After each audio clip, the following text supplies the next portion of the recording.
Greetings guys, welcome back to my channel. My name is Monette and this is my channel Evolve with Monette. Today we're going to just talk, and we have a lovely stone and rock formation for you guys to take in. We're not going to talk about the rocks, but maybe you'll get some energy and healing out of some of the rocks that we have in front of us. Aragonite, blue lapis, we have hematite and labradorite, which I'm super in love with lately. Sunstone, blue sunstone as well. There are moments in your life where you start to realize that the way that you may operate will change. Everything will change. And I just had a moment like that where I had to get into real alignment with who I was. And it helped me to decide something that probably needed or maybe should have happened in my life long ago, which is that I have no desire for friendships.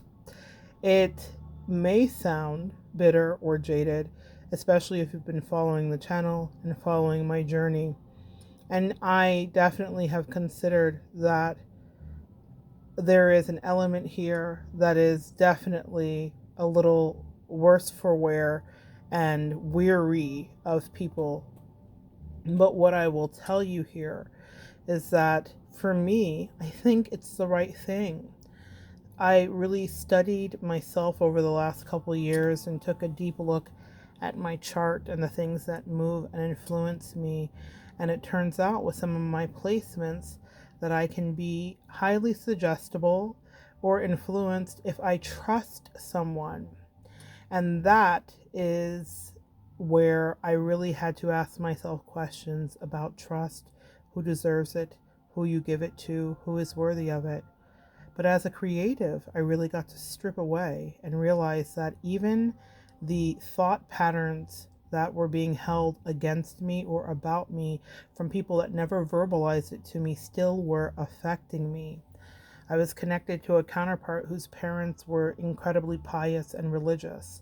And so their idea of what I did was something that we always had to skirt under the table and hide. I remember visiting once and having one of those magnetic adverts on the side of my car advertising my spiritually based business, and her mother, I will never forget it, putting her hand over her eyes and peeking from across the way where she lived. They lived right next to each other, and looking and asking me what was that when she finally sat me down later for tea or whatever we went to her house to do, and wanting to know what that was and being skeptical and curious. But there's an energy in the South where that's not accepted. So I have lived closeted in so many ways my whole life, especially but regarding my spirituality. Even her friends around her, her lover, the people that she chose in our partnership, what she chose over our partnership and the things that she prioritized were their opinions. You know, I knew from the beginning that there was a strength that was lacking with her. She used to ask me questions about how I could resolve the fact that I was bisexual and also loved God, or the fact that I was metaphysical and spiritual, but also grew up with Christianity and spoke of the Bible. She struggled with how I could compartmentalize and or be okay with myself. And anybody that struggles with how you can be okay with yourself is certainly not sure about how they can be okay with themselves. And that was something that trickled into the very ending of our relationship. All of those fears, she finally found a thought form and group that agreed with her. Yes, there must be something wrong here, but for me, this was my true north. There was nothing wrong. This is my north node. This is the place that I'm supposed to be. I am doing and I am being and I am existing exactly as I am to exist. There is nothing that is out of order about my life, but me being in someone else's life who has not come to peace about who they are can make things seem out of order. And evil and light cannot exist, and we were no longer vibrating on the same frequency. And it made me take a look at all of my friendships, all of my interactions, all of my relationships. It made me really get into a place where I asked myself, are you comfortable with the influences you allow. Because when we are a friend to somebody, we influence them and they will inevitably influence us. And I really got to clean out my emotional closet regarding the relationships that I allowed into my life. Doing so freed me up to be the creative that I had dreamt about being. It freed me up to live the life that I had imagined. I didn't realize what a weight, what an albatross the relationship that I had was to me, because she was not clear about who she was.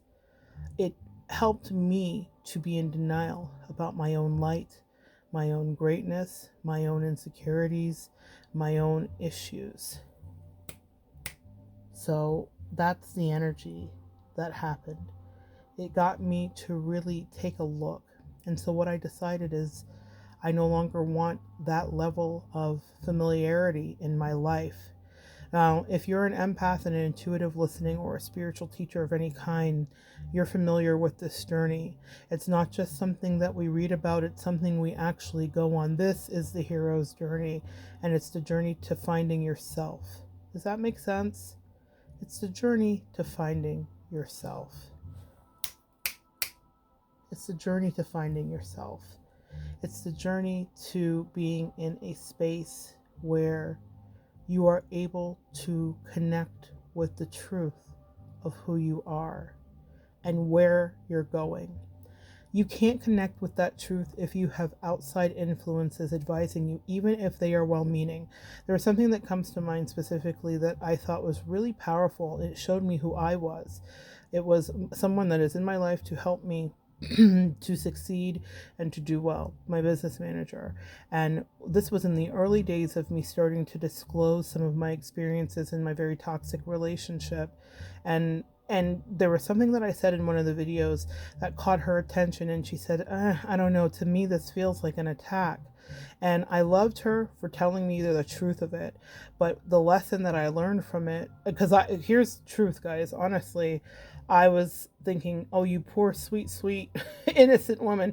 I haven't even begun to peel back the layers of this. And my truth, because there was pain in my experience, may at times feel harsh because it was harsh. That's how I experienced it. And I knew that what she was doing was having my best business interest in mind. And that is exactly what you want. My editor has my best grammatical interest in mind. Sometimes she has to tell me, no, Monette, you don't get all of those commas. There are people in your life that you trust and allow them to advise. But I found myself being worried that I didn't want for her to think about me badly. So I was censoring some of my truths because I thought, well, goodness, she's going to think that I'm not a nice person. And empaths, that's exactly what got me into my last toxic relationship, was worrying that if I spoke my truth, I would be perceived as less than a nice person. Well, empaths, we're not always nice. We have a shadow side, we have a cutting side, we have a biting side. We can eviscerate someone with our thought patterns and words just like they can eviscerate us. And I loved what she did because she helped me to balance and make sure that I stayed integral in my process.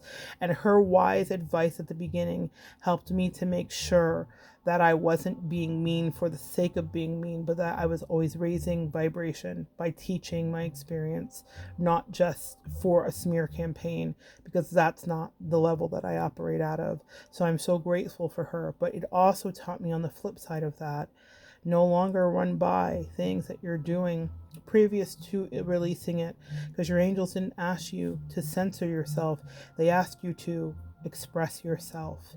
With that Gemini rising, communication is what I do. I am here to communicate. I've been doing it since I left the womb, and I will tell you, I cannot censor myself and be in my purest form. The writer in me, the teacher in me, the educator, the seer, the healer cannot exist if I cannot have access to truth. And that for me means removing outside close friendships that I have not thoroughly vetted. And that for me means that I will be lonely for a while. And I, for the first time in my life, am okay with being lonely, and alone. It means that I do not have a confidant and a friend to call up on a regular basis and run everything by. What the last toxic relationship exposed to me was the depth of my codependency. I had utilized that person who gave me back validation in small ways, but it also meant that she could control how she validated me. And towards the end, her cruelty is how she would validate me. She would validate that I was on the right track by being hateful, spiteful, mean, jealous, insecure, conjuring up things in her head. And I was fighting this battle as an empath who sees through the words and hears into the heart of a situation and thinking, why did she hate me so much? It was such an innocent question. And they told me clearly, familiarity breeds contempt. Be careful of your familiars, empaths. Be careful of those who you allow into your life. For with close inspection, they will find cause to scrutinize and criticize. You are not exempt, empath. I am not exempt. There is much about my counterpart's life, the ex in my life, that I scrutinized. I stood in vast and grand judgment as she did with me. She just let her slip out in little spiteful, passive aggressive ways. We mirrored each other in so many ways, and I don't want anybody that close to me. I also realized that she did not protect my relationship, and I realized that if I ever have a friendship again in the future of the same caliber and magnitude, that I need someone who is 1000% loyal. I will not take anything less.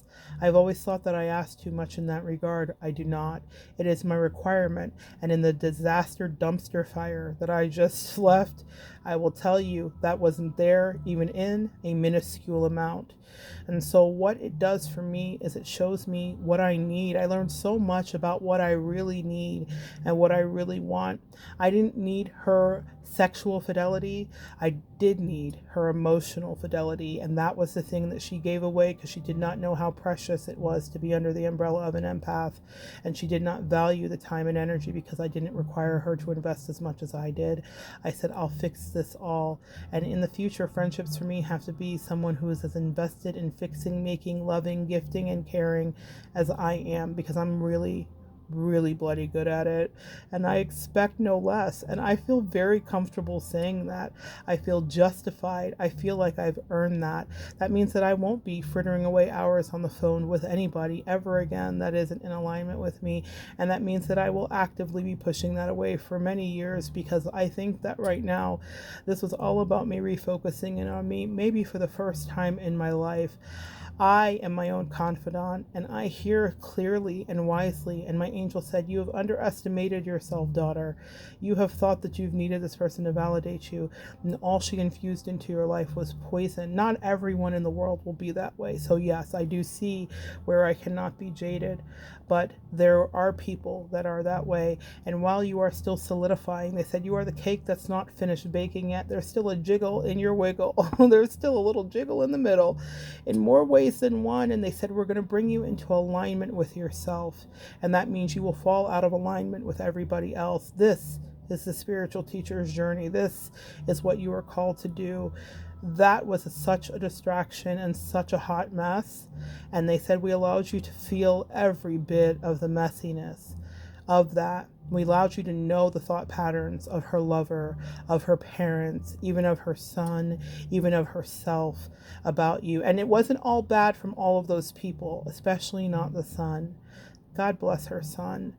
But the rest of them were haters, and they were dissenters, and they were disagreeers, because they were not called to do my path, because their lives are set for them, because they believe that they should stay in the matrix, and in the matrix they shall stay, because they want to be slaves to other people's agendas and thoughts about how they should live their life. And I am nobody's slave. That's the course correction from my ancestors. In this life, I have lived exactly how I have wanted to live. I have made people uncomfortable. I have made people comfortable. I have healed people, and I know I have hurt people, but I have lived, and now I'm going to live unapologetically. And sometimes in order to do that, you cannot have an entourage, because that means you got to check in with the crew. Drake has a song where he says, love in the crew. There is a part in your life where it feels that you should be in that gang mentality, where you should be in a group think, because there's comfort and familiarity in the group. But I find that I do much better when I stand alone. My work is pure, my life is pure, and it is less dramatic. This was the lesson that this soulmate taught me, among many others. Stand alone. She allowed so many things in her head, and I was so disappointed and so embarrassed for her. I just thought, how sad. I truly did. How sad it is that you don't know yourself. And then my angel said, pull back, Princess Piety. You didn't know yourself. How sad for you that she was even an energy in your life, that you didn't listen to us when we screamed at you, that she meant you no good and did not value you, and had racial issues and had internalized issues of worth and caste systems. So she needed someone to feel better than, and you were her punching bag. How sad. But we're not going to sit there, empaths and divine feminines. I had to move. And that move means I packed a single bag, not a family bag. I didn't pack a multiple lunch. I'm always a provider, a chef, a creator, a maker, and I'm always making sure to take care of everybody else. And the person I forgot to take care of was myself. So no new friends, maybe not even the same old friends. Right now, it's time for me to be my friend. What I learned in this pushing away in the last couple years and the devaluing that I went through with this covert narcissist is that I had the answers. I always did. That she came to me for the answers, that I was her soother, that I was her comforter, that I was her sorcerer's stone, that I was her anchor. And that means that we were both unhealthy, because the only anchor is source, it's God. That's where we both should have been looking, but we were turning to each other to extract a thing, and then she thought she could replace that thing with a new source who she didn't vet, who was so unstable. And that instability crept into my life, and that's why I say be careful of your familiars, because she connected to something that was familiar with Diablo, the devil, demonic, minions, okay? She connected with a lower vibrational energy. I began to second guess and be unstable. Meanwhile, I'm hustling and working and creating and building something that was powerful, and God showed me just how powerful, but only when I stepped away from my familiar. Only when I said I refuse to take the counsel of an unwell, mentally ill person. Why would I go outside of myself? I have my own unwellness. I have my own mental illness. Why would I add a heaping helping of her hateration, hospitality, lack of hospitality towards the end? There was none of that there. What I'll tell you is what I learned about myself is I need only myself. All I need is one mic. Nas said it best, just one mic. When you think you've had the friends you wanted, or even the love relationships you wanted, and it disappoints you, it teaches you about your emotional resolve. Only you can make it home. Only you can find out where your true north is. And so I want you to find that impasse. And if it means that your angels in the universe are asking you to walk alone, if it means that your ancestors are guiding you to cut off the heads of the snakes, it means that you must cut it, and you must walk that path alone, and you must forge a new way. Spiritual people, creatives, visionaries of any kind, from Steve Jobs on down, they usually aren't with a big group, because the ideas are radical. They're ahead of their time. First, they call you crazy, and then they say you're a genius. And while I'm not getting my Kanye on, empaths and divine feminines, there is genius in you. And it's okay. You might be called crazy first, and that may cause you to walk away from the crowd, but in the end, there is wisdom. If you are Noah building the ark while everybody laughs, please know that the rain will come, and the wisdom of your efforts and time and investment will be proven. There is nowhere you can run from when God is on your side. There is no enemy that can vanquish you. There is no friend that can betray and mislead you out of your purpose. Your purpose is your purpose. No matter how much someone siphons your energy or tries to steal that, which will happen when you're around familiars and friend groups, if God has put something in you, it is in you, and it is resolute. And I want to remind you of that today. You need no one. You don't need your husband. You don't need your wife. You don't need your life partner. You don't need your spouse. You don't need your bestie. You don't need your favorite show. You don't need your addiction. You don't need your vice. You don't need your mama. You don't need your dad.